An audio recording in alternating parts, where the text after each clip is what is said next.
नमस्कार साथियों, बहुजन न्यूज पे आपका स्वागत है।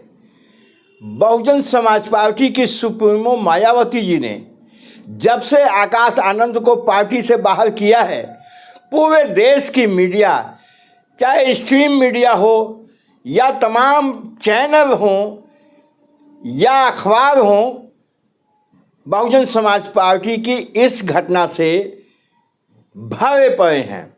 सभी मीडिया चैनलों में, सभी यहाँ तक कि अखबारों में मायावती जी द्वारा अपने भतीजे आकाश आनंद को सभी पदों से मुक्त करने के बाद पार्टी से निकाले जाने को लेकर विश्लेषण किया जा रहा है। लोग विश्लेषित कर रहे हैं, लोग अपने अपने तरीके से कारण ढूंढ रहे हैं कि बहुजन समाज पार्टी में क्या हो रहा है। बहुजन समाज पार्टी में मायावती ने अपने समधी और अपने भतीजे दोनों को पार्टी से बाहर का रास्ता क्यों दिखा दिया। हम आपको आज सच्ची बात बताने जा रहे हैं। बहुजन समाज पार्टी का जो कल्चर रहा है, और जो लोग बहुजन समाज पार्टी के कल्चर से, मिशन से परिचित नहीं हैं, तो वो सतही विश्लेषण करते हैं। आप देख रहे हैं, जब से बहुजन समाज पार्टी बनी है, माननीय कांशीराम साहब के ज़माने से ही, जब बहुजन समाज पार्टी बनी नहीं थी, DS4 था, वामसेफ था, उस समय भी अनुशासन को बेहद महत्व दिया जाता था। माननीय कांशीराम साहब के ज़माने में तो अनुशासन को इतना महत्व दिया जाता था कि उस समय शुरुआती दौर में यदि लगता था उनको कि यह मिशन के लिए हितकर नहीं है, तो उस व्यक्ति को तुरंत निकाल बाहर करते थे।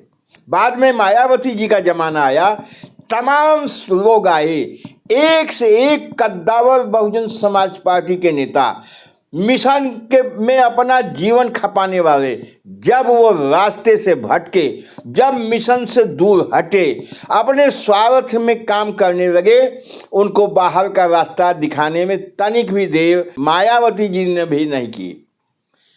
तमाम इतिहास आप देख रहे हैं, तमाम कद्दावर नेता नाम कितना गिनाएं, ये सैकड़ों में होंगे जिन्होंने बहुजन समाज पार्टी में काम किया।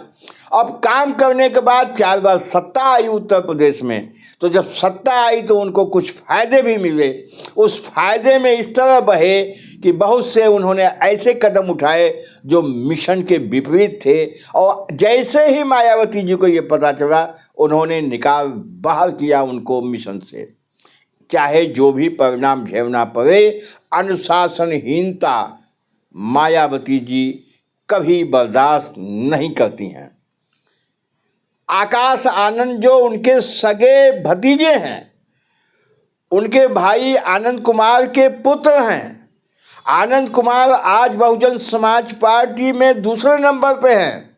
अध्यक्ष मायावती जी हैं तो आनंद कुमार उपाध्यक्ष हैं, और सब जानते हैं कि बहुजन समाज पार्टी में उपाध्यक्ष का पद अध्यक्ष के बाद दूसरा पद है, यही महत्वपूर्ण है। और उसके बाद उनके बेटे आकाश आनंद को उन्होंने नेशनल कोऑर्डिनेटर तक बनाया था, अपना उत्तराधिकारी भी घोषित किया था, लेकिन आकाश आनंद निभा नहीं पाए। उम्र का सवाल हो सकता है, अभी उनकी उम्र बहुत कम है। अनुभवहीनता का सवाल हो सकता है, अनुभव उनको बहुत ज़्यादा नहीं है, और साथ साथ प्री मैच्योर भी अभी हैं। मायावती जी ने एक बार उनको प्री मैच्योर कह के हटाया था, लेकिन सोचा कि फिर वो सुधर जाएंगे, लेकिन ऐसा नहीं हुआ।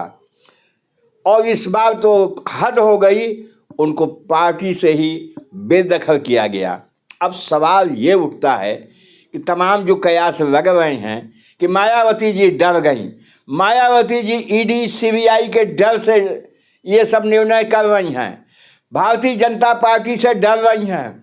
शायद इन लोगों को यह मालूम नहीं है कि मायावती जी ने अपनी जिंदगी बहुजन समाज के लिए कुर्बान कर दिया है। बहुजन समाज के लिए उनकी एक एक सांस है। ऐसे व्यक्ति को, ऐसी महिला को यूं ही आइवन वेडी नहीं कहा जाता है, तो उनको किस बात का डर है? ये क्या कर सकते हैं?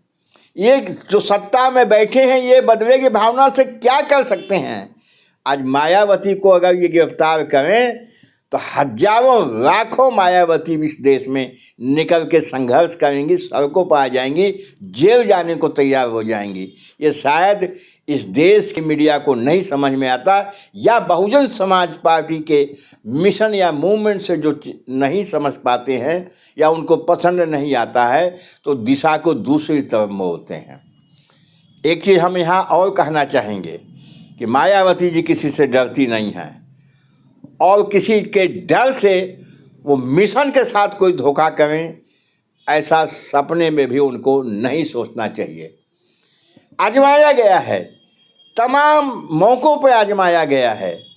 मायावती जी ने जो निर्णय लिया है, जो मिशन के हित में था, वह निर्णय लिया है। अब विश्लेषण आप करें, अपनी टीआरपी बढ़ाने के लिए जो चैनल हैं ये कुछ भी करें, लेकिन मायावती जी ने अपनी पार्टी के हित में यह काम किया है, ऐसा प्रतीत होता है।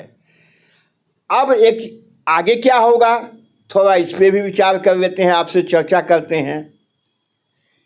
मायावती जी ने अभी एक दंड दिया है, आकाश आनंद के लिए भी यह सबक है। अगर आकाश आनंद सच्चे मिशनरी अब तक बन गए होंगे और किसी के बहकावे में नहीं होंगे, अन्य किसी रिश्तेदार, नातेदार, संगी साथी के प्रभाव में नहीं होंगे, तो खुद के चिंतन से अगर अनुशासित रह के चुपचाप पड़े रहते हैं, तो हम लोगों ने सबने देखा है कि मायावती जी कुछ दिन टेस्ट करने के बाद पुनः बुलाती हैं और कामकाज सौंपती हैं। यही होना है। आकाश आनंद के मामले में भी यही होना है। आकाश आनंद हर तरह से योग्य हैं, सिर्फ थोड़ी कमी ये है कि सार्वजनिक मंचों पर उनका भाषण उत्साह में, भीड़ के जोश में कुछ शब्द फिसल जाते हैं। जिस दिन ये सुधार लेंगे, उस दिन आकाश आनंद मायावती जी की कमान उनके उत्तराधिकारी बन के संभाल सकते हैं, ऐसा हमें दिखाई दे रहा है। बहुत जल्दी, ज़्यादा समय नहीं है, 2-4 महीने के अंदर पुनः आकाश आनंद वापस अपने पद पे आ जाएंगे, ऐसा हम लोगों का अनुभव कहता है। जो बहुजन समाज पार्टी को अंदर से जानते हैं, जो मायावती जी को अच्छी तरह समझते हैं, वो यही समझ रहे हैं। बस साथियों, इस वीडियो में इतना ही। आपका इस पे क्या विचार है, हमें कमेंट करके बताइएगा। हमारे चैनल पे मेहमान हैं, पहली बार आए हैं, बहुजन न्यूज़ को सब्सक्राइब कर दीजिए। हम इस तरह की खबरें बनाते रहते हैं। बहुत बहुत धन्यवाद। जय भीम।